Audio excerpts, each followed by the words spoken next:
Hi guys. Okay, today we're going to present about the attention in sport performances. There are four sections here. The first one is definition. Second, type of attention. Next, train your mind. The last part will be the type of distraction. Okay, my name is Hisham and with me will be Siew May, Hazmi and Azim. So, what is attention? Attention is simply what an individual is observing. So when put together, an individual who is concentrating is said to have their attention focused clearly and presently on the task at hand. And the ones an athlete have developed the skills necessary for competition, their ability to control one's attention in order to concentrate on demands of the task is essential and consistently executing these skills. Okay, we move on to the next part, which is the type of attention focus. So there will be four types, which is the first one is a broad, narrow, external, and also internal. So for the broad, is allow a person to perceive several things simultaneously, which is as example, this would be when a basketball player is dribbling a ball down the court. Their movement is constantly changing. This is because when the opponents comes in, or also maybe the external factor. So the next one is the narrow. So it occurs when you respond only to one or two things. For example, as in the martial artist, this is when they are about to break a board. So they only need to focus on the board, which is the only the one point. The next one is the external attention focus. It is when a person's attention is directed outward, either to an object or to an opponent's movement. Okay? So, as an example, it's also when the martial artists doing the sparring match, they have to focus their attention on their partner's move that they are throwing so they can react appropriately and prevent excess injury. And then last one is the internal attentional focus. This is when a person's focus is directed inward to their personal thoughts and feelings, as a opposite for the external.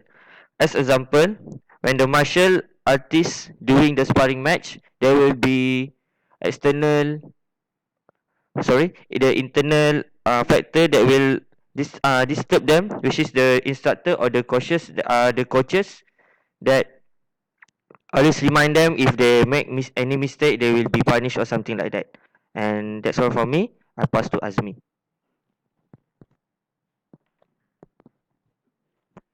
Okay, train your mind. There are two types of attentional control training. The first one is on-site technique to improve concentration, and another one is exercise to increase concentration skill.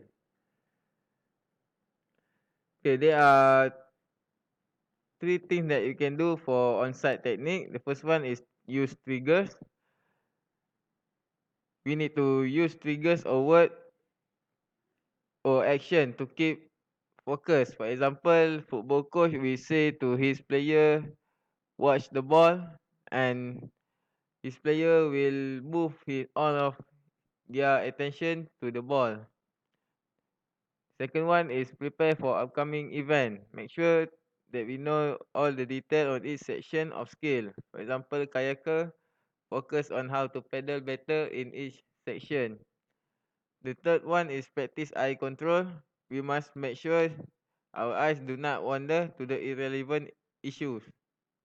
Cues. For example, tennis player play with their strings between points to keep their attention focused externally. Okay, so for the exercise, the first one is simulation training. We can place the athlete in real life scenario during practice in order to stimulate possible distraction and additional areas of focus that could occur during a competition. Next is release. Make sure to let go of negative thought and feeling that can prevent concentration. Eliminate all the negative thoughts. Next is learning to maintain focus. Can choose quiet place, choose object, hold in hand, how it feel, texture, color. other characteristic and focus our attention on it. Last one is reducing game concentration by using imagery skill to improve our attention. Okay, hi, I'm Siew May. So next will be distraction. So there are two types of distraction, internal distraction and external distraction. So for internal distraction, the first type will be negative self-talk. Negative self-talk is basically any inner dialogue that you have with yourself that may be limiting your ability to believe in yourself and your own abilities to reach your potential. So the next one is past or future thoughts. So you cannot be so tied to your past or future thoughts as it will distract you from the present. The next one is physical state. So if you didn't get enough rest the night before the game, your body will indirectly affect your mental state of preparation. So even if your mental preparation is enough, your body cannot be able to keep up with it. The last one is doubt. Doubt is the feeling of uncertainty. It's almost the same as negative self-talk. If you don't believe in your own abilities, how can you show that how can you show people that you've got the ability to do something? So we move on to external distractions. The first type of external distraction is opponent's performance. So before your game, when watching other teams play, it might also affect your focus as it will make you start being scared of the team's abilities. The next one is crowd. Crowds can be a distraction no matter if they're too noisy or not supporting enough.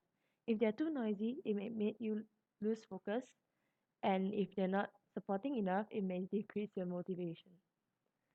Third one is gamesmanship. Basically, gamesmanship is a winning is everything mentality.